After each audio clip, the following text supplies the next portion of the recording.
Good afternoon, everyone, and welcome to the live Q&A with me, Professor Michael Scott. It is Thursday, the 11th of April, and we are back after a week absent last week, but I hope you enjoyed some of the photos and videos from New York. It was a great time there. The conference was brilliant and all about unknowability. Hopefully you could tune in to some of the live feeds of the different papers, and I'm now busy preparing my written paper. Version of it will come out as part of a journal issue at the end of this year, beginning of next year, so that was very exciting and great. Hello Philip, hello, welcome. Thanks so much for tuning in to the live Q&A. We have got some fantastic questions from you all, as always, to be getting through, along with lots of announcements. It seems like everything's being discovered now. I know everyone's very excited about seeing a black hole for the first time, as we should rightly be, but there's also tons of stuff that's being uncovered and publicised about the ancient world as well in the last couple of weeks, so hopefully we'll cover a few of those bits and bobs as well. Hello Linda, hello Debbie, thank you all so much for tuning in. Hi Sarah, how are you doing? Thank you so much for being here, joining me for the Q&A. Well, I promised you that we would start off by asking just what was Mark Francois talking about when he compared himself and the other opponents of May's Brexit deal to a Spartan phalanx, alongside doing other things such as reading out an entire Tennyson poem. Now, we see this quite a lot, and we've seen it a couple of times now, particularly in the Brexit debate, where people are using these classical analogies, these ancient world analogies, either to sort of exemplify what they feel they are being, or to exhort others to a certain kind of behaviour and activity. Hi Susie, hi Marion, how are you doing? Great to see you, thank you so much for joining us. So people, particularly kind of who are trying to resist the path of Brexit, or it could be a particular kind of Brexit, including May's deal, are often comparing themselves to Spartans, the Spartan phalanx. Now, I presume that what Mark Francois is thinking of here is, of course, Thermopylae and the stand of the 301 Spartans at Thermopylae against the vast invading Persian army in 480 BC that was, of course, made so famous and well known through the film 300. Now there was 300 Spartans plus the king, so 301, although it doesn't sound as natty as 300, who held the pass at Thermopylae and fought to almost the last man. They sent one person back to be an announcer of their final stand, and held off the Persian forces for some period of time before they were all killed, and then the Persians invaded down through Greece to take over Athens. Athens decided to evacuate and leave Athens to be burnt, and they took to their ships, which they then defended successfully against the Persian fleet at the Battle of Salamis, turning the tide of the Persian invasion. And then the following year, in 479 BCE, the combined Greek forces took on the Persians on land at the Battle of Plataea, and that saw pretty much the end of the Persian invasion of Greece. So to talk about yourself as a Spartan phalanx is to talk about yourself resisting and holding on to the last man against a vast foreign invading force. So I'm not quite sure if it was the analogy that Mark Francois was going for, but perhaps there's some elements of truth in it. But there's also a lot of danger, huge amounts of danger in making these casual allusions to the ancient world. Good afternoon, Zia. Buongiorno, buon pomeriggio. Absolutely. Hello. Hope Italy is shining and the sunshine is bright with you, as it is with us in the UK today. Good afternoon, Patricia. Thank you very much. We're all here sitting now looking at a Halloween Brexit date of the 31st of October, or potentially sooner. Possibly not. But yes, so there was Mark Francois comparing himself to a Spartan phalanx, although I, for one, and I'm sure not too many of us, would want to see Mark Francois dressed up as Gerard Butler was dressed up in the film 300 in his tight little leather underpants. Although the one thing that I always find amazing about that film, it's obviously filmed in a special kind of style to make it seem like a comic strip. You know, it's a fantasy world as opposed to a real world, but it was mostly filmed in a green screen studio. So all those actors dressed up in their little leather underpants had to imagine the environment around them as they were acting and shouting and screaming and fighting and dying in this green screen studio. But to get the six-packs that those Spartan warriors had, they not only trained for about 6 months, but they then had six-packs painted onto them using makeup, and then their six-packs were digitally enhanced in post-production technology. So that always makes me feel a little bit better about my non-existent six-pack, as I hope it does all of you guys out there listening as well. Great to be back. It's so glad to be back. Thank you so much for joining in this week for the live Q&A. Alexandra, yes, I completely agree. The idea of Mark Francois acting as a 300 takes me back to the era of when we had the Olympic Games in London.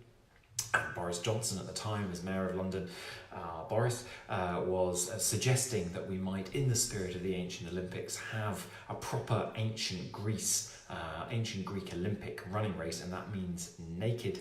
And he was suggesting that we could have this race up the Mall from Buckingham Palace through to Trafalgar Square. I don't know if he was volunteering to run naked, but again, it's one of those things that I'm not that fussed about seeing, as I'm sure you might not either. Hello, Evan from Toronto, thank you very much for joining in. It's great to see you. So there was Mark Francois, this Spartan phalanx. I think we need to be very careful about these kind of analogies, because the moment you start to probe them, they all sort of fall apart, and I think it would possibly be better in moments like this of such important national interest that we hold back on the rhetoric and perhaps just have a bit of a calmer debate, and hopefully that's what we'll get after the Commons has risen for a bit of a holiday now. They're going on holiday until the 23rd of April when they're back, and hopefully there will be a calmer, more agreeable, less Spartan way forward. Agreed. Jacob, next he could ask for the sacrificial burning of offerings to Zeus. Yeah, let's hope we don't go down that way. I don't think any of us want to see sacrificial burning of animals outside the House of Commons. I don't think that will help either resolve the current political impasses that we are in. Anyway, you've had some great questions, and indeed, Jacob, if I can start with one of yours that have been coming in this week. You recently talked about smell olfaction in temple worship.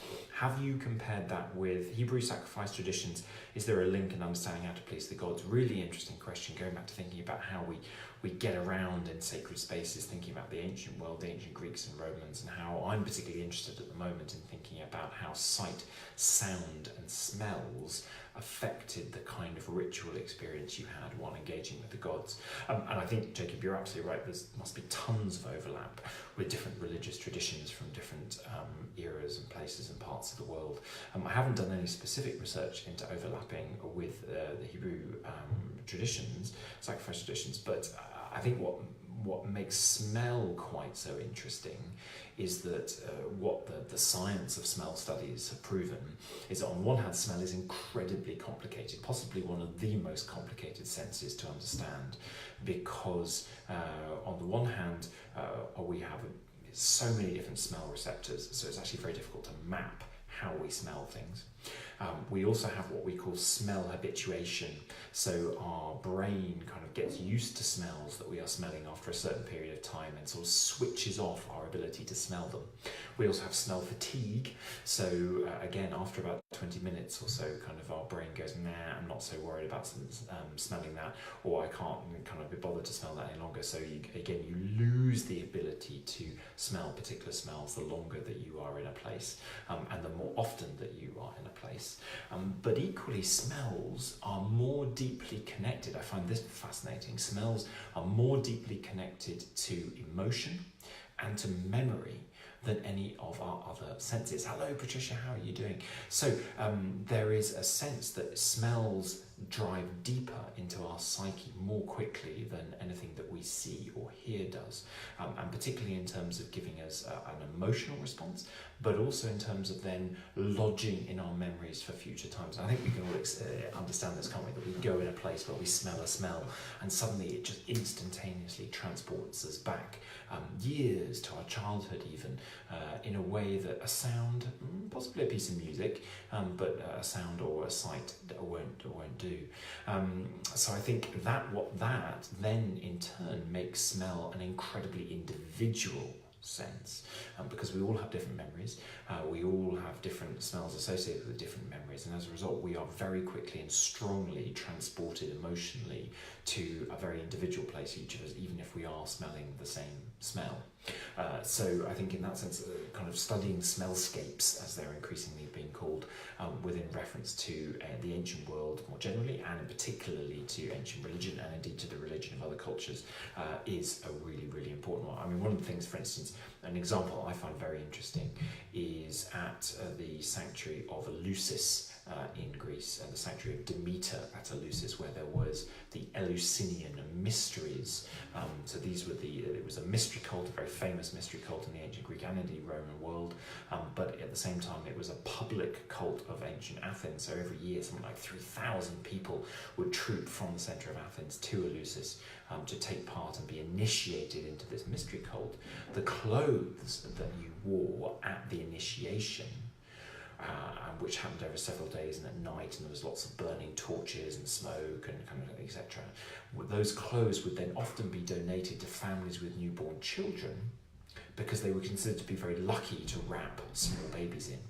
So these small children, kind of in ancient Greece, before they were even cognizant of the world in which they were really living, would have been smelling a smell associated with taking part in the initiations at the sanctuary of Demeter at Eleusis. So you can imagine that years later, when they too perhaps came to be initiated, they would encounter a smell that they never realised they'd smelt before, but it would take them back in some way to their earliest moments of childhood, and really, really strong emotional response. Yeah, absolutely. So at festivities time, the whole city, Jacob, would smell like a big barbecue. Yes, indeed, a massive barbecue of the burning of meat. Indeed, Aristophanes says that one of the biggest after effects of an ancient Greek religious festival was the indigestion that everyone had after stuffing themselves with meat. So thank you so much, Jacob, for that great question.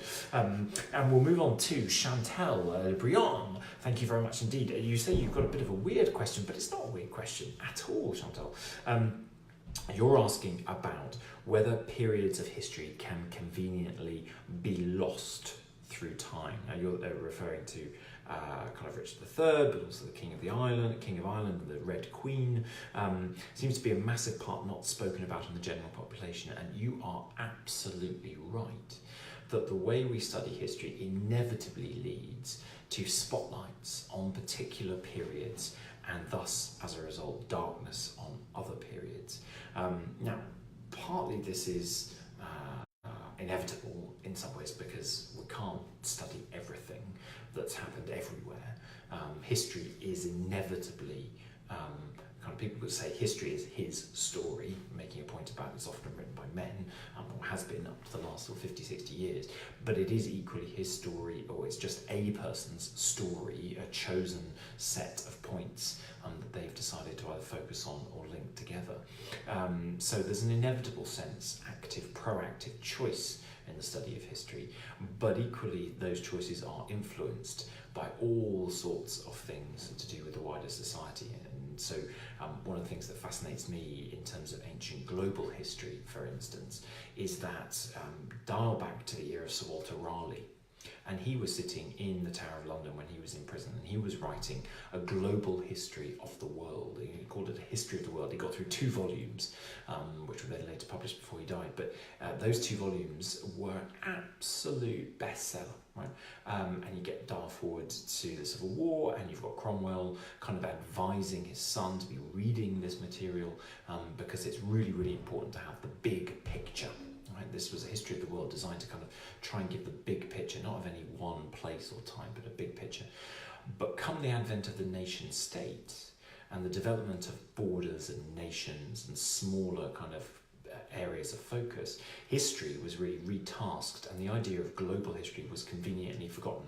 It wasn't about the big picture anymore. Now history was actually about serving and reinforcing the identity of the nation state, and at that point particular countries and particular nations became much more and only interested in the periods of their own history that served to reinforce their national identities than in that wider global picture that we are starting to get back to again now, as our kind of globalized outlook once again requires and requests and demands from us a more global perspective. So those bigger swathes and trends, both within history, the study of history itself, but equally within just what's going on in the world and in governments and with nations, can sort of turn the tide of what we are or are not interested in history. And that can lead to some people being permanently excluded. So if you think again about the ancient Greek world, not to do with kind of trends of global history or nation state, but we have always talked about Athens and democratic Athens down to the end of the Peloponnesian War, so to 404, 403 BC, and then we sort of all dial forward almost immediately to Alexander the Great a century later, 340s, 330s, well certainly the 330s, and his major conquests. We always leave out the sort of 80-year period between the downfall of Athens and the Peloponnesian War and the rise of Alexander the Great. In fact, that was one of the first things that I wrote about when I started writing books about ancient history. I gave a course about this missing 80 years to undergraduates in Cambridge, and then wrote a book about it called From Democrats to Kings, because I suddenly realised there was no kind of easy text that was kind of getting people into this forgotten period of history. So you're absolutely right, Chantal. There are always, and always will be, conveniently lost in time moments, but they're all also waiting there to be rediscovered. So if you've got some that you're particularly passionate about, get out there and start talking about them, start rediscovering them, start making people, make the case why people should be interested and should be paying attention. Good afternoon, Anthony. Good afternoon, Linda. Premature babies are given a cloth which the mums smell on when they're in special care. Yeah, absolutely. Kind of. So, but that's interesting that now we privilege that link between mums and babies. These clothes coming from the Sanctuary de Lucis.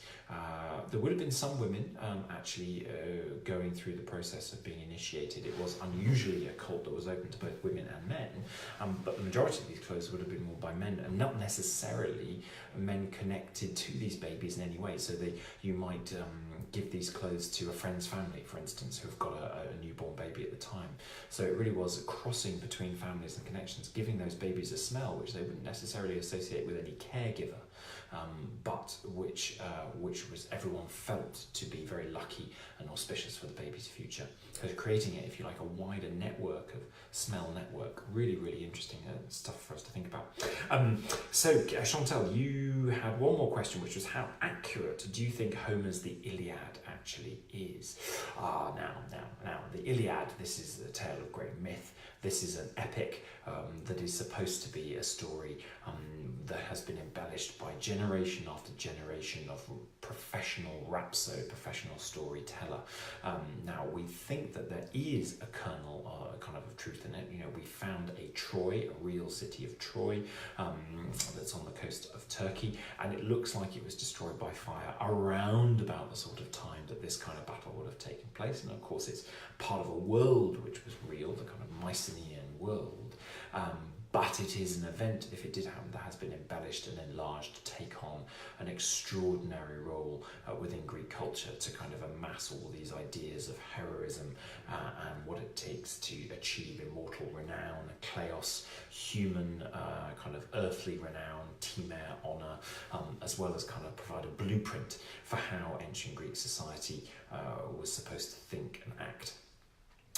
So while in centuries past people did spend an awful lot of time trying to work out how accurate not just the Iliad but the Odyssey was, you know, people were trying to map particular landscapes in the Odyssey to particular physical landscapes. Going, Odysseus walked here. We don't do that kind of stuff so much anymore. What we're interested in is how these stories have been embellished and told, and why they've been told in those particular ways, responding to the particular cultures that they are part of. So thank you, Chantal. Great questions indeed. Quick break on the questions because we've got so much to deliver. In the news, we've been tweeting away and putting these up on Facebook, but I just wanted to flag them with you as well. Amazing news that John Malkovich is to co-star as the Roman philosopher,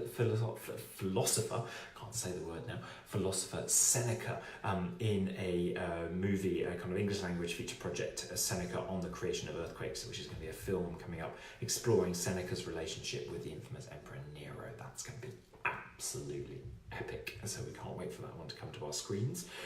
Then we've also, kind of from the Archaeology News Network, this good old sewage construction, can't beat a bit of sewage construction, has uncovered a vast necropolis, tombs of the dead in Larnaca in Cyprus. So that's fantastic as well, bringing more information into the field. Keep an eye on that as well. And then over in Egypt, there's a mummy discovered, it seems, every month at the moment, following the amazing excavations and work that we've been reviewing and thinking about a little bit at Saqqara. But here with this time, we've got mummified mice. have been found in a beautiful ancient chamber in the Egyptian town of Sohag. So we're saying that about 2,000 years old, thought to be the resting place of a senior official called Tutu and his wife, although whether the mice were invited or whether they found their way in later on, who knows, more to be discovered and more to be talked about there as well. And then finally, and again, this is not the British giving themselves a particularly good name, if we needed anything to give us a worse name in Europe at the moment, but many of you will have seen this, and it was all over Twitter, people going, what were they thinking?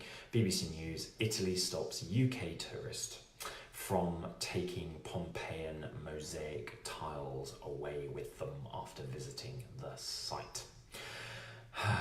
Hi Alexis, so glad you could join us. Thank you so much for joining. Hello. Well, it goes without saying, right, though, if we're going to go to ancient sites, we should take nothing but photographs and leave nothing but our kind of everlasting love for the site and for the cultures and civilizations that created them. We should not be taking mosaics to have as handy little personal memories. Now, obviously, in the past, there has been stories of this at all levels, from minor mosaic tile taking to major taking of works of art, but now we are in an era where really we need to be thinking better than that. The cultures that are guarding these materials and these sites from the cultures from which they came have an absolute right to insist that people come to visit and are amazed by them and engage with them and see them, and there's always a bit of kind of tension between how much do you let visitors see and do within a site and at the same time protect that site for future generations, but the line is drawn some way before taking anything with you, so let's not do any more of that. And also a shipwreck, another shipwreck has been found near Uluburun. Now if you don't have heard of the Uluburun shipwreck, have a look at it because it's an astounding find, coming, well, I think it's in the 60s, 70s, now kind of completely out of the water, and you can visit it in the museum, but it's a one of the earliest shipwrecks we have, absolutely laden with stuff as it was making a trading voyage around from the north coast of Africa all the way around the Levant. Probably a final destination was one of the Mycenaean palatial citadels. And there was extraordinary amounts of stuff, thousands upon thousands of items that were being traded and bartered along the way. And we found another shipwreck from an even earlier date, so coming from the 16th to 15th century BCE, which seems to have, it hasn't been properly excavated yet, kind of from the seabed, but it's definitely got copper ingots on it, so kind of showing that trade and connections between cultures was happening even in the 16th to 15th centuries BCE, pottering around the Mediterranean. Can you imagine trying to think about the lives of the people on that boat as they were trading between cultures, making their way around the shores? Absolutely wonderful stuff. And then, so those are a couple of things that I wanted to flag with you in terms of in the news. In terms of what's on, my new book has been published. I don't know whether you've seen this on the Facebook page. We've been doing a new book, been writing a new book about ancient Greece, life in ancient Greece, for aimed at children, and particularly for Key Stage 2. That's been published by Ruby Tuesday Books. So the link to that is on the website. And do, if you've got some kids, and you want to think of birthday or Christmas presents for them, do think about this. It was absolutely huge fun to write, and we'll be posting some more examples of the pages inside and the wonderful illustration that goes with the text, so you can get a better sense of what that book looks like. But that's available through Amazon. 27th of April, if you can make it, I'll be talking at the Buckingham History Festival, so do get your tickets if you can for that. Really like to see you. I'll be talking about ancient global history and connections between cultures. And I wanted to flag something new to you. I've just put this out on Twitter, and we'll transfer it over to the Facebook page later on today. But this is a cause very close to my heart. Two great friends whose children have received extraordinary life-saving care from the Evelina London Children's Hospital. I don't know whether any of you are familiar with the Evelina, but does extraordinary work, celebrating 150 years this year. And my friends are organising a fundraising dinner and auction. The dinner's going to be happening at the Victoria and Albert Museum, but the auction is available to everyone to get involved with. It's a silent auction that's happening in advance of the dinner, as well as a live auction on the night. And one of the prizes for that auction is going to be me giving a 90-minute personal private tour of the ancient Greek galleries at the British Museum, to be undertaken at a convenient date to the winner of the auction. So we'll post the link for where you can go and see the auction and register to put in bids. But do please take a moment to support the Evelina, an absolutely extraordinary institution saving lives for children across the country. And hopefully we might see one of you at the 90-minute private tour of the ancient Greek galleries at the British Museum, and we can dovetail that tour to focus on whatever it is you're particularly interested in. But I'm very much looking forward to doing that with the winner. I'm really glad to be able to help out as part of this extraordinary fundraising event. So there we are for the Evelina London Children's Hospital. Do please get involved. It is a prize week. We're giving away things left, right and centre. It is a prize week, and I've been looking back over the questions that we've had over the past month or so, as we always do, and I couldn't help myself but give the prize this week to William Robson, aged 8, who was asking a brilliant set of questions about toys that children used in antiquity. And if you remember, we were discussing these when I was over in Northern Ireland in Belfast and discussing it with my guests from the Classical Association of Northern Ireland, and it absolutely set up a raucous kind of train of ideas about what toys kids used and questions coming in from all over the place. So do, if you didn't see that one from a couple of weeks ago, the end of March, middle March time it was, wasn't it, over in Northern Ireland, please do look. You can see all the Facebook Q&As either through the Facebook page, or they're also on my YouTube channel, and the most recent ones are also on my website under the Facebook Q&A page, so you can get hold of the previous Q&As. So William Robson, thank you very much indeed, and there is a prize for you of a book. You get to choose between a new copy of Life in Ancient Greece and a copy of Ancient Worlds. So let me know which you prefer, let me know how I should dedicate it, and we look very much looking forward to sending that through to you. Thank you very much for your questions. Keep questions coming in from all ages. I'd love to do a week where we have a question from an 8-year-old and a question from a 90-year-old all in the same week. I think that would really show quite how much classics is absolutely for everyone. So we've got a couple of minutes left to go back to a couple of your fantastic questions that have been coming in, and which will of course go on the list for the next prize giveaway at the end of April. And I wanted to bring up a question here that came in from Sarah Scotty. So many of the medical treatments and theories from ancient Greece and Rome seem so wrong to our modern ideas, using bodily fluids as medicines, yuck. But are there any medical ideas or treatments that they got right? Well, yes, extraordinarily, actually, their ideas of medicine were in many ways brilliant. So from the perspective of early surgery, right, we see extraordinary examples of what must have been successful surgery, including brain surgery from antiquity. And we know it must have been successful because the hole, and we have the skull, you can see that at some point they've drilled into the skull, but the person has obviously lived long enough for the bone to grow back to close up that hole again. So in that sense, we know it must have been successful. But one of the things I think which is the simplest and which has stood the test of time across all sorts of cultures is cupping. Now, when we did the TV series Who Were the Greeks for BBC Two several years ago, we worked with, we were filming at the sanctuary of Asclepius, one of the healing sanctuaries of ancient Greece, one of the most famous. And we also looked at the collection of medical instruments that have survived from ancient Greece, and we were looking at ancient Greek little cups, and they just look like they're just small little kind of cups. You always imagine they were drinking tea from them, but they weren't. They were using them to sort of heat up inside and then put on the body, and the suction, the pressure, forces out kind of that area of skin and causes a certain amount of bruising. Now, what's the point in this? Well, in doing that, it excites the body and incites the body into producing more white blood cells and to kind of upping its immune system and defense, if you like. So, is it trepanning? There's lots of different phrases for it. And it's kind of come across all different cultures. But it's something that is still done at places today and has been done kind of in the UK up until kind of fairly recently as a sort of easy way of helping the body to make the best of itself and its own defences. So there you go, there's a connection from the ancient world that's continued all the way through to today. And you can see, I think the the Who Were the Greeks is available on YouTube. I think we've got a link to it on my YouTube channel, and we'll pop a link up on the Facebook page. But you can watch the scene where we see actually some of that as having being redone by our expert that we're talking to, who is in fact a surgeon in Greece today, but also as well a famous collector of ancient Greek surgical and medical instruments. So there we go. Kind of thank you, Sarah, for that question. Absolutely fantastic indeed.